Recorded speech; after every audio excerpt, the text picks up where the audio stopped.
अस्सलाम वालेकुम एवरीवन। उम्मीद है आप सब लोग ठीक ठाक होंगे, अपने घरों में बहुत खुश होंगे। सो वीडियो को स्टार्ट करने से पहले चैनल को सब्सक्राइब कर दें and don't forget to press the bell icon. So जैसा कि मैंने आपको अपनी प्रीवियस वीडियो में बताया था ना कि हम लोग एक सीरीज स्टार्ट करेंगे, तो मैं आपके लिए एक वीडियो ही रेडी कर रही थी, तो वो रेडी होगी तो मैंने सोचा मैं भी उसको अपलोड कर देती हूँ, आपके साथ शेयर करती हूँ कि अब हम स्टार्ट करने जा रहे हैं अपना पार्ट 1। वीडियो का है ये पार्ट 1, जिसके अंदर मैं आपके साथ शेयर करूंगी जो सबसे पहले आपने अगर तो अपने वीज़े के लिए अप्लाई करने जा रहे हैं, जो मेन थिंग है ना वो आपके पास क्या होनी चाहिए।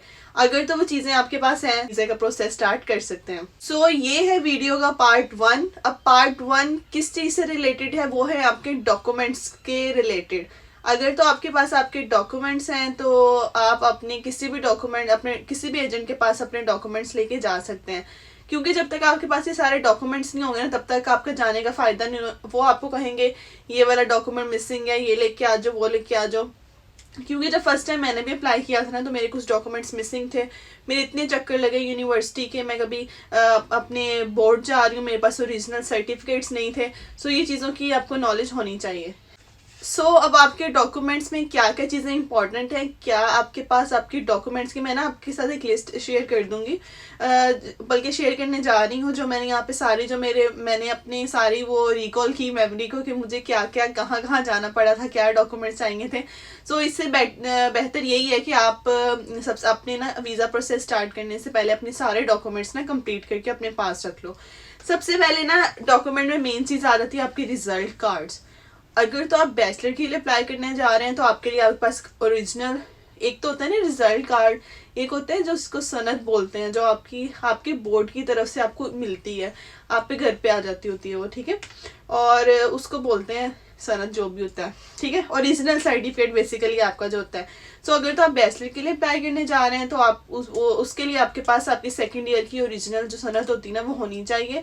इसके साथ साथ आपके पास ओरिजिनल आपके रिजल्ट कार्ड होने चाहिए। And if you are applying for masters, अगर आप मास्टर पे आना चाह रहे हैं तो आपके पास आपकी यूनिवर्सिटी की जो ट्रांसक्रिप्ट होती है, वैसे तो काम उसके ऊपर भी हो जाता है लेकिन एंड पे जाके आपको प्रॉब्लम हो सकती है। तो बेहतर यही है कि जो आपको आपकी यूनिवर्सिटी से, जो कि अगर आप मास्टर्स कर लेते हैं ना तो आपकी यूनिवर्सिटी ना आपको जब आपकी सेरेमनी होती है, ग्रेजुएशन सेरेमनी भी होती है, तो आपकी ओरिजिनल डिग्री ना आपको कुछ सालों के बाद इशू होती है। बट जैसे कि मैंने अपने बीएस के फ़ौरन बाद ऑलमोस्ट अप्लाई कर लिया था बाहर के लिए, तो मुझे ओरिजिनल अपनी डिग्री चाहिए थी, तो मैंने वो अर्जेंट बनवाई थी। उसके लिए थोड़े पैसे देने पड़ते हैं ऑब्वियसली आपको, तो आपकी ओरिजिनल ट्रांसक्रिप्ट आपके पास होनी चाहिए if you are applying for masters, अगर आपका बैचलर कंप्लीट हो चुका है। सेकेंड एंड मेन चीज़ जो आपकी आ जाती है ऑब्वियसली पासपोर्ट है। पासपोर्ट के बगैर तो आप ट्रैवल नहीं कर सकते, तो बेहतर यही अगर आपने अपना माइंडसेट बना लिया है, आप लोग बाहर आने के ख्वाहिशमंद हैं, तो अपना पासपोर्ट बनवा के रख लें। लेकिन इतनी भी पहले ना बनवा के रखें कि आपका प्लान है कि 2-3 साल बाद अप्लाई करेंगे, क्योंकि वो या तो आप 10 ईयर्स का बनवाएं तो फिर बेहतर है, यहाँ पे आके एक्सपायर हो जाएगा, आपको दोबारा रीन्यू करवाना पड़ेगा। तो बेहतर है कि आपका जो पासपोर्ट है ना वो आप तब बनवाएं जब आपको पता हो कि हाँ अब आप बाहर का काम स्टार्ट करना जा रहे हैं, ठीक है। ये होगी आपकी सेकंड चीज़। थर्ड चीज़ जो है वो बहुत इंपॉर्टेंट है, वो आ जाते हैं आपके रेफरेंस लेटर्स। अब जो रेफरेंस लेटर्स होते हैं ना वो आपको या तो आपका कॉलेज इश्यू करेगा if you are applying for bachelors, और अगर आप मास्टर्स के बेस पे अप्लाई करें तो आपको अपनी यूनिवर्सिटी से लेने पड़ेंगे। अब रेफरेंस लेटर्स क्या हैं, वो आपको अपने कोई से भी 2 टीचर से लेने पड़ेंगे जो आपको रेफ़र करते हैं, उसके बारे में बताते हैं कि इस बच्चे को मैंने पढ़ाया है और ये बच्चा यहाँ पे ऐसा था, मतलब इसका बिहेवियर ऐसा था, ये फलां फलां। उसमें बस 4-5 चीज़ों की लाइन लिखी होती है और वो आपके प्रोफेसर आपको इशू करते हैं। उनका प्रोफेसर का ईमेल होता है, कॉन्टैक्ट नंबर होता है, और आपका सारा उसके ऊपर अपना रोल नंबर कह लें, आपका नेम होता है, ये सारी चीज़ें होती हैं। जो मैंने अपने रेफरेंस लेटर्स बनाए थे, मुझे ना बहुत चक्कर लगाने पड़े थे यूनिवर्सिटी के कामों का, आपको पता है एज़ कम्पेयर टू जो आपके कॉलेज के काम होते हैं ना वो जल्दी हो जाते हैं।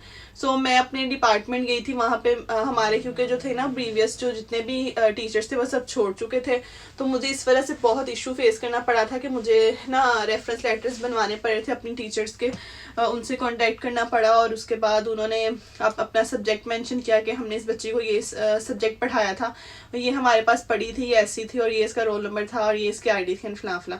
तो ये थर्ड चीज़ जो होती है वो आपके रेफरेंस लेटर बहुत मैटर करते हैं। फोर्थ वन आ जाता है आपका इंग्लिश प्रोफिशिएंसी सर्टिफिकेट। ये आई थिंक सो बैचलर में ज़रूरत इसकी नहीं होती, लेकिन अगर तो आपने यूनिवर्सिटी से अपना बैचलर कंप्लीट कर लिया है ना तो ये कुछ यूनिवर्सिटीज़ ना एक्सेप्ट कर लेती थी, बहुत ही रेयर यूनिवर्सिटी है। तो मैंने भी ना ये वाला सर्टिफिकेट अपनी यूनिवर्सिटी से लिया था। उसके ऊपर जस्ट ये मेंशन था कि इस बच्ची ने जो अपना बैचलर कंप्लीट किया है ना, वो इंग्लिश में किया, कि इसने इंग्लिश में सारी स्टडी की है। क्योंकि कुछ यूनिवर्सिटी आपको इंग्लिश प्रोफिशिएंसी सर्टिफिकेट दे के आपको मतलब कि ले लेते हैं, आपको फर्दर इंग्लिश के किसी भी कोई भी जो टेस्ट होते हैं ना वो करने की ज़रूरत नहीं होती। तो ये भी अगर आप लेके रख लें तो ये बेहतर होता है। इसके बाद आपकी सीवी जो होती है, जब आपने अप्लाई करना है बाहर के लिए, तो आपको एक प्रॉपर अच्छे फॉर्मेट के साथ ना आपकी एक सीवी बनी होनी चाहिए। तो आपने एक सीवी बनवा के रखनी, अच्छी सी, अच्छा सा टेम्पलेट हो और एक प्रोफेशनल सीवी लगे, क्योंकि अप्लाई करने के लिए सीवी भी लाजमी है। नेक्स्ट चीज़ आ जाती है कि आपने अपना ना एक ईमेल एड्रेस एक न्यू बनाना है जो आपने अपनी यूनिवर्सिटी को देना है। अब वो वाला ईमेल ना आपका चलेगा हमेशा, ये कह लें, वो आप पे डिपेंड करता है आप कब तक उसको चलाते हैं। लेकिन मैंने जो स्टार्टिंग में ईमेल दिया था ना, जब मैंने वीज़ा प्रोसेस अपना स्टार्ट करवाया था, तो वो वाला हमने जो ईमेल होता है ना वो हमने यूनिवर्सिटी को देना होता है। हम जो भी हमारी मेल्स आती हैं सब कुछ उस ईमेल के थ्रू होता है। और आपने जो यहाँ पे आके स्टडी करनी है ना, तो वो ईमेल उसी यूनिवर्सिटी के पास आपका होगा। आपकी फर्दर सारी जो मेल्स होंगी ना वो सारी उधर ही आएंगी। तो जितनी भी आपकी ईमेल्स होंगी, आपका रिजल्ट आ रहा है, आपका कुछ भी आ रहा है, तो इस वजह से आपने अपनी ईमेल चेंज नहीं करनी। तो सोच समझ के आपने अपनी ईमेल अपने ओरिजिनल नेम के साथ बनानी है। कोई पापा की पड़ी फ्लाशां इस तरह की ईमेल नहीं बनानी है। आपने प्रॉपर ईमेल बनानी है आपने, जो अपनी यूनिवर्सिटी को देनी है। ओके, इसके बाद आपका माइंडसेट होना चाहिए, आपके पास एक ना प्रॉपर अच्छी खासी सॉलिड एक स्टेटमेंट होनी चाहिए, क्योंकि स्टेटमेंट की भी आपको ज़रूरत पड़ेगी। 50 लाख प्लस आपका माइंड होना चाहिए कितनी आपको स्टेटमेंट की ज़रूरत पड़ेगी। तो ये भी आपके पास एक स्ट्रॉन्ग स्टेटमेंट होनी चाहिए। वैसे तो ये होता है कि स्टेटमेंट जो होती है आपकी, वो आपको ना लास्ट पे चाहिए होती है, जब आपका यूनिवर्सिटी का इंटरव्यू पास हो जाता है ये वो, तो आपको चाहिए होती है। लेकिन जस्ट मैं डॉक्यूमेंट्स के तौर पे आपके साथ मेंशन कर रही हूँ कि जो आपकी स्टेटमेंट है ना, उसका भी आपको पता होना चाहिए कि हमने स्टेटमेंट भी अपनी बनवानी है, या आपके पास इतना बजट है कि आप अपनी स्टेटमेंट खुद रखवा रहे हैं। इसके अलावा आपका टीबी टेस्ट आ जाता है, ये भी लास्ट में जाके होगा, लेकिन ये भी डॉक्यूमेंट्स के अंदर आता है कि टीबी टेस्ट जो है ना, यहाँ पे आने तक आपके पास जो आपका टीबी टेस्ट है ना वो लाजमी होना चाहिए। टीबी टेस्ट यूनिवर्सिटी आपकी मांगती है, आपने उनको प्रोवाइड करना होता है जब आप अपने फाइनल डॉक्यूमेंट्स अपलोड कर रहे होते हैं। सो टीबी टेस्ट भी है वो अपने लास्ट में जाके करवाना है। स्टार्टिंग में वीज़ा प्रोसेस में आपको भी इसकी ज़रूरत नहीं पड़ेगी। बाद जो आपका most important, last but not least, जिसके बगैर ट्रैवल करना बहुत मुश्किल है, आप लोग समझ तो गए होंगे, वो है आपका आइल्स। आइल्स के बगैर आपको पता है आप यहाँ नहीं आ सकते।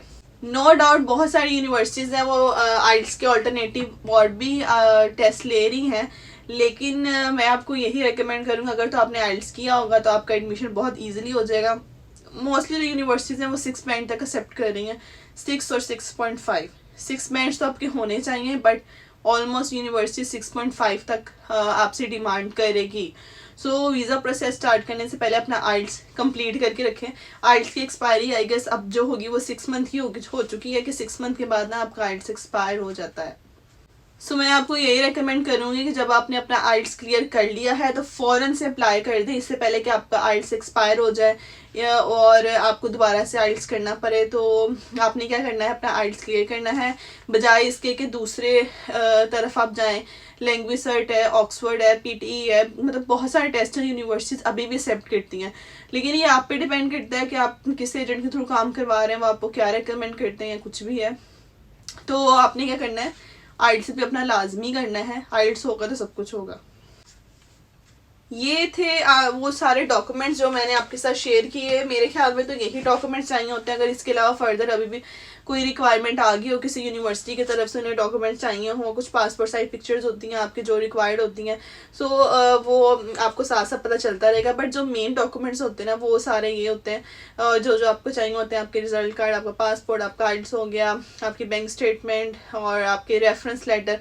जब मेन चीज़ होती है जो आपको चाहिए होती है वो सारी मैंने ना आपके साथ शेयर कर दी। मैंने सारी लिखनी थी ताकि मुझे भी ना भूल जाए। तो ये वो चीज़ें हैं जिनका आपने बहुत ख्याल करना है। अप्लाई करने से पहले सब चीज़ें आपके पास होनी चाहिए। सो ये था वीडियो का पार्ट 1 कि अगर तो आप स्टार्ट करने जा रहे हैं तो उससे पहले ये चीज़ मद्देनज़र रख लें, क्या आपके पास ये सारी चीज़ें हैं, क्या हमारे पास सारे हमारे डॉक्यूमेंट्स हैं कि हम अप्लाई कर सकते हैं। ये वाले सारे डॉक्यूमेंट्स होंगे तो आप अप्लाई करने जाएंगे अपना वीज़ा प्रोसेस के लिए। सो वीडियो का पार्ट 1 यहीं पे एंड होता है। हमारे डॉक्यूमेंट्स की लिस्ट कंप्लीट हो गई है, अपने डॉक्यूमेंट्स कंप्लीट करें और नेक्स्ट वीडियो में आपके साथ शेयर करूंगी कि हमने नेक्स्ट स्टेप क्या करना है। सो ये थी आज की वीडियो। मुझे दीजिए इजाज़त, अपना बहुत सारा ख्याल रखिएगा। जज़ाकल्लाह, टेक केयर, अल्लाह हाफिज़।